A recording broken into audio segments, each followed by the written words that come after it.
In a quiet suburban neighborhood, where children played freely on green lawns and families gathered for weekend barbecues, one house stood apart. It wasn't abandoned or visibly neglected, but something about it seemed different. The curtains were always drawn, the front yard was bare, and the woman who lived there rarely spoke to anyone. Her name was Emma Williams, a single mother in her early 30s, raising her 7-year-old son, Noah. While other children in the neighborhood could be seen riding bikes or playing tag, Noah was rarely outside. When he did appear, it was only for brief moments, walking to school, returning home, or standing silently by the window, watching. Neighbors had their own theories. Some believed Emma was simply a strict mother who preferred to keep her son indoors. Others thought she worked long hours and didn't have time to engage with the community. No one suspected the truth. At school, Noah was different from the other children. He was quiet, withdrawn, and hesitant to speak. When teachers called on him, he mumbled his answers and kept his head down. His classmates noticed he never joined in their games. He seemed exhausted, with dark circles under his eyes. His teachers grew concerned, but when they asked him if something was wrong, he always shook his head. Then, one winter morning, his homeroom teacher noticed something alarming. As Noah took off his coat, his sleeves lifted just enough to reveal deep bruises on his arms. The marks were dark, some fading into yellowish hues while others appeared fresh. When the teacher asked him about them, Noah quickly pulled his sleeves back down and looked away. "I fell," he muttered. The teacher frowned. It wasn't the first time Noah had come to school with injuries. A few weeks ago he had a swollen lip, and before that, a limp he struggled to hide. Each time he had a different excuse. He had tripped, fallen off the bed, or hit a table corner. His explanations were always vague, and he never elaborated. The teacher reported her concerns to the school counselor, who decided to observe Noah closely. A few days later, the counselor asked him to stay behind after class. She spoke to him, gently reassuring him that he was safe. But the moment she pressed him about his home life, Noah became visibly anxious. His breathing quickened, and he kept glancing at the clock. "I need to go home," he said abruptly. The counselor hesitated but let him leave. As she watched him walk away, something unsettled her. His fear wasn't normal. That evening she filed a report with social services. The following day, a caseworker was assigned to visit Noah's home. When she arrived, Emma answered the door with a forced smile. She was polite but guarded. Noah stood behind her, his posture stiff. The caseworker explained the reason for her visit, and Emma nodded, inviting her in. The house was neat and orderly, but something about it felt too controlled. There were no toys scattered around, no signs of a child's presence. Noah sat silently on the couch while Emma spoke. "He's just clumsy," she said, offering a rehearsed laugh. "Boys get into accidents all the time." The caseworker asked Noah a few questions, but his answers were brief, rehearsed. He never met her gaze. When she asked to see his room, Emma hesitated for a fraction of a second before leading her down the hall. The room was small and bare, with only a bed, a single dresser, and no toys. The caseworker left with an uneasy feeling. There was no concrete evidence of abuse yet, but something was deeply wrong in that house, and she wasn't going to let it go unnoticed. The caseworker left Emma's house with a lingering sense of unease. Something about the interaction didn't sit right. The house was too orderly, too perfect, as if every detail had been arranged to present a false image of normalcy.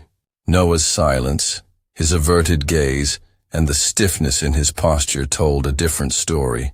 The bruises on his arms, the fear in his eyes. These were not the signs of a careless, clumsy child. They were signs of something much darker. Over the next few days, the school continued to monitor Noah closely.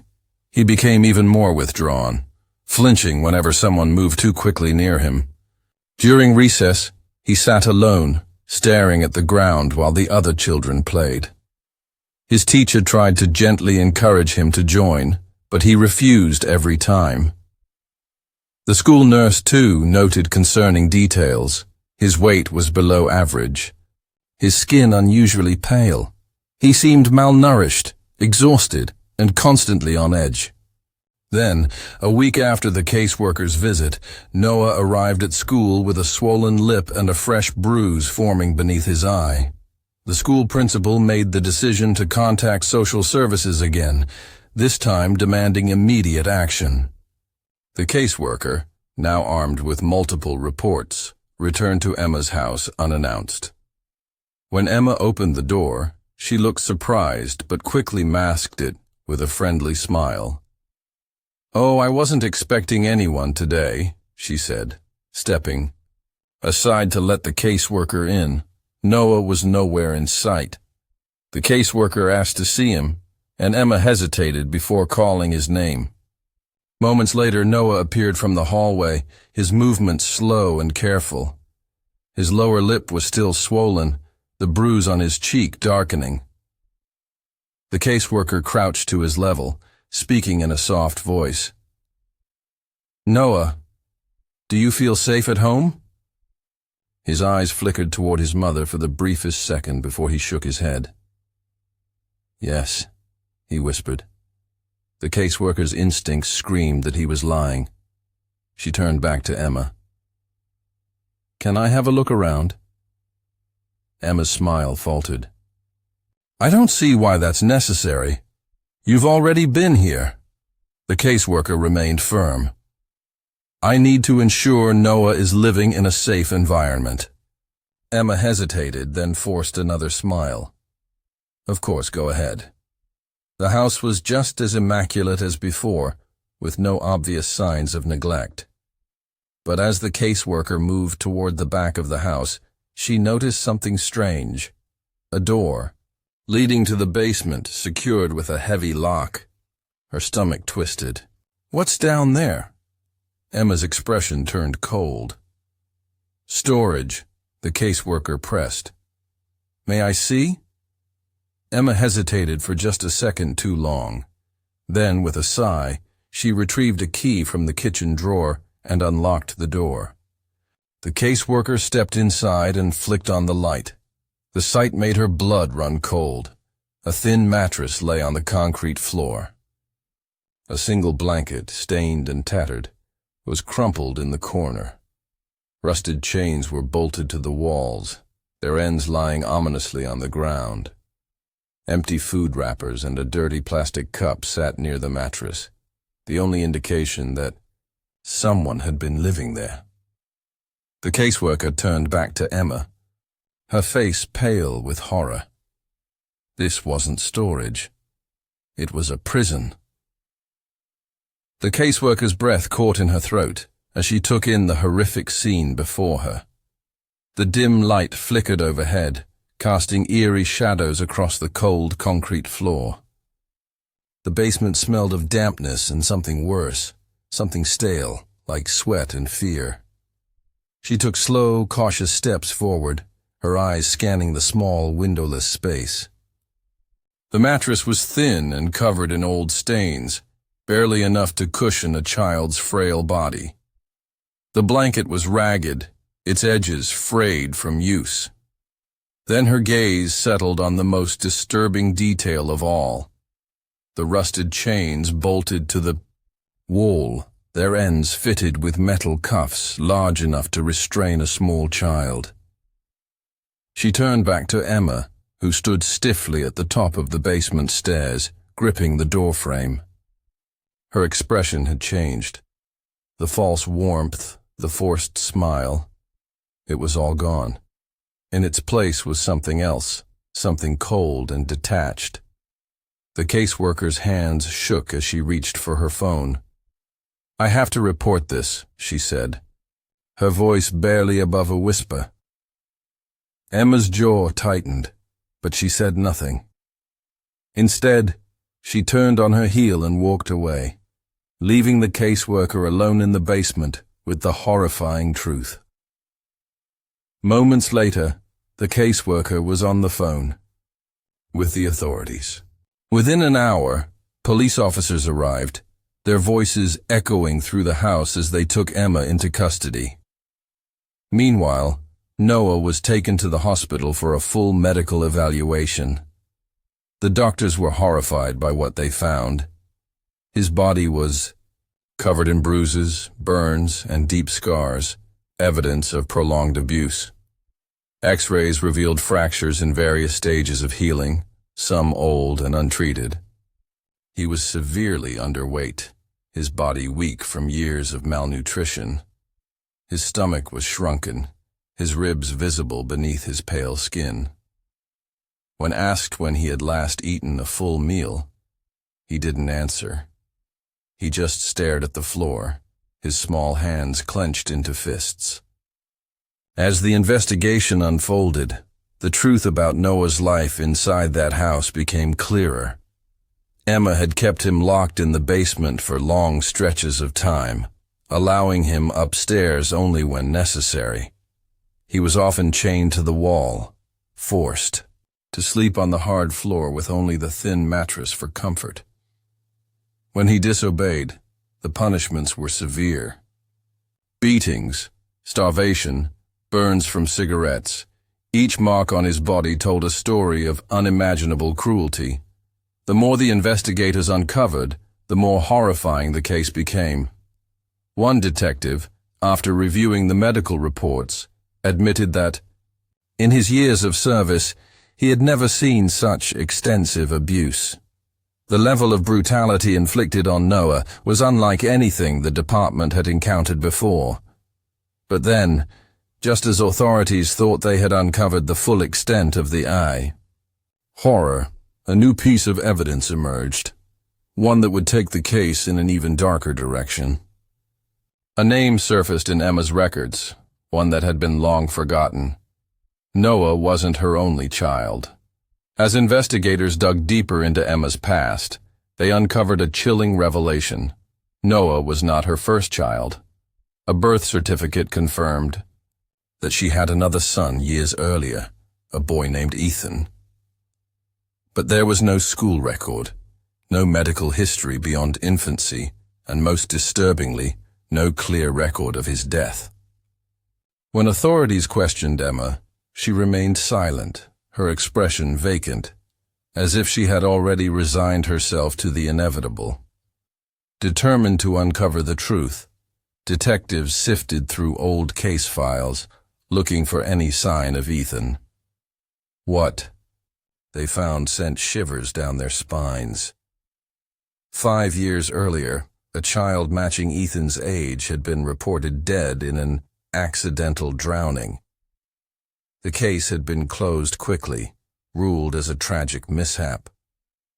But now, with everything they knew about Noah's abuse, the details surrounding Ethan's death seemed suspicious. Investigators pushed further. They obtained permission to exhume Ethan's remains for forensic analysis. When the results came back, they confirmed the worst. Ethan had not drowned. His body bore the same signs of abuse as Noah's: broken bones, old scars, and internal injuries that pointed to prolonged mistreatment.